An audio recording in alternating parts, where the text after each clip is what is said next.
Brazil match হারছে, এতে করে আমার কোনো কষ্ট নেই, কারণ ব্রাজিল কোনো ডিফেন্সের কারণে হারেনি। ব্রাজিল হারছে পেনাল্টিতে। এখানে কোনো প্লেয়ারদের দোষ নেই, না কোচের। বলিভিয়ার বিপক্ষে ম্যাচটি এমনই হওয়ার কথা ছিল। যেহেতু সমুদ্র পৃষ্ঠ থেকে 4088 মিটার উঁচুতে, সেহেতু ব্রাজিল প্লেয়ারদের অক্সিজেনের সমস্যা হচ্ছিল। হাফ টাইমের আগে তেমন ভালো পারফরমেন্স করতে না পারলেও হাফ টাইমের পরে আনচেলত্তি অ্যাটাকিং পজিশন পরিবর্তন করে দুর্দান্ত একটি ম্যাচ উপহার দেন। ব্রাজিল ফিফা র্যাঙ্কিং 2 নম্বর থেকে 5 নম্বরে চলে গিয়েছে, যা ব্রাজিল ভক্তদের জন্য দুঃসংবাদ।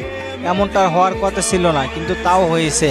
এই 2 ম্যাচে দলের নিয়মিত মুখদের বাদ দিয়ে নতুনদের প্রমাণের সুযোগ দিতে চেয়েছিলেন আনচেলত্তি। প্রথম ম্যাচে দুর্দান্তভাবে সফল হলেও দ্বিতীয় ম্যাচে বলিভিয়ার মাঠে উচ্চতার কারণে ব্রাজিলে খেলতে সমস্যা হয়েছিল। তবে যাই হোক, কোচ নিশ্চয় ভালো ধারণা পেয়েছে প্লেয়ারদের সম্পর্কে। ওয়ার্ল্ড কাপ স্কোয়াড তৈরির কাজটা এখন একটু হলেও সহজ হবে তার। ব্রাজিল হেরে গেল বলিভিয়ার কাছে 2009 সালের পরে প্রথমবারের মতো, আর সেই সুযোগটা বলিভিয়া জায়গা করে নিল প্লে অফ ম্যাচে। এতে করে ব্রাজিলের কোনো চিন্তা নেই, কারণ তারা বিশ্বকাপের জন্য কোয়ালিফাই করেছে। ব্রাজিল বনাম বলিভিয়ার ম্যাচটি 1-0 গোলে জিতে যায় বলিভিয়া। ম্যাচে কাউকে দোষ দেওয়া যায় না, যে পারফরমেন্স খারাপ করেছে সবাই, নিজের জায়গা থেকে বেস্ট পারফরমেন্স করেছেন সবাই। আলাদা করে অ্যালিসনের কথা না বললেই নয়, ম্যাচে তার সেভগুলো ছিল দুর্দান্ত। ব্রাজিল আরও গোল হজম করতে পারত, কিন্তু অ্যালিসনের কারণে ব্রাজিল রক্ষা পেয়ে যায়।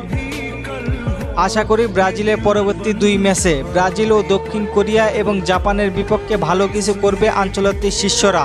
আজকের ম্যাচে শুধু ব্রাজিলে নয়, আর্জেন্টিনা সহ আরও কিছু ম্যাচ হেরেছে। সবশেষে আমি ব্রাজিল ভক্তদের একটি কথা বলতে চাই, ম্যাচ হেরেছে বলে মন খারাপ করিয়েন না। সামনের ম্যাচগুলিতে ভালো কিছু হবে। পরবর্তী ম্যাচগুলিতে নেইমার তো ফিরতেও পারেন এবং তাদের সঙ্গে আরও অভিজ্ঞ প্লেয়ারগুলো থাকবেন, তাই চিন্তা করার কোনো কারণ নেই আপনাদের। ব্রাজিল বনাম বলিভিয়ার ম্যাচটি কে দেখেছেন কমেন্ট করে জানিয়ে দিন। আর ফুটবলকে নিয়ে নতুন কোনো প্রশ্ন থাকলে করতে পারেন, পরবর্তী ভিডিওতে রিপ্লাই করব।